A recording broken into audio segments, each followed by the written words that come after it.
Hi everybody, it's Lee from Gnome and Backyard, and today I am taking this surface that I found at Target on clearance. And what does it remind me of? Of course it reminds me of a pumpkin.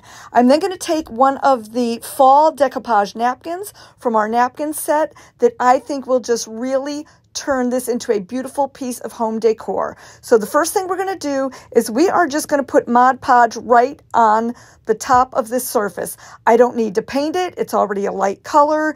It looks like it has a wood grain, which is going to be really cool for our napkin when we decoupage it on. So again, all I'm doing is putting Mod Podge on the top, and I'm just going to wipe off the little bit of excess that I got around the edges. Now, you could always paint or stain the edges of this piece of decor, but I'm actually going to leave it the way it is. I like the color. It's natural. So the next thing we're doing is we are going to pull off the plies on our napkin. Remember, guys, napkins are usually 2 or 3 ply, and you have to get rid of those plain white plies for your napkin to lay flat. Now, we let our Mod Podge dry on the top of our surface. We're going to place our napkin exactly where we want it. So just remember, take a few extra seconds and make sure that you have your entire surface covered. Now, I'm not worrying about the top of this napkin right here where the wording is actually upside down at the very top, because I'm going to cover that. Not a big deal.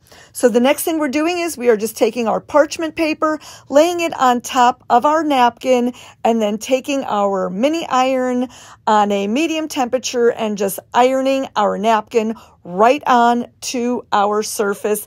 I love this technique, you guys, because it leaves no wrinkles. That is the best. Who wants wrinkles? Certainly not me.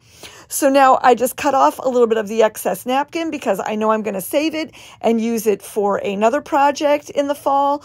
And I'm taking my sanding block and very gently just sanding off all of the edges of that excess napkin.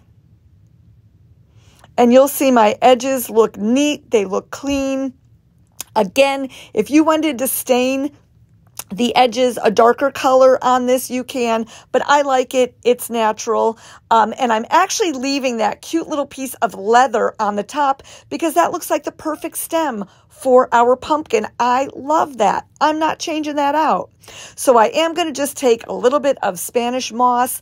I'm going to hot glue it to the very top so that I can hide that writing on my napkin that is upside down.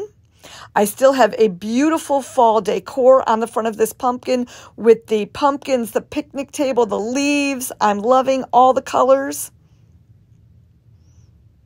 And again, I paid $1.50 for this. This was in the Target clearance section. It was regularly $3. I'm now going to just take some leaves from my stash and just hot glue them in. And I made a pre-bow, or I should say I pre-made a bow because I am not a bow lover. I don't like to make bows, but I did take 3 different ribbons from Dollar Tree, made a cute little bow, and I'm just going to hot glue it right here to the corner of my pumpkin. So guys, I hope this inspires you to look around when you are out shopping, look in the clearance sections, grab those flat surfaces, look what you can create. You can just have such a good time with this. So thank you so much for continuing to sprinkle all of Gnome and Backyard's videos, and you have yourself a fantastic day.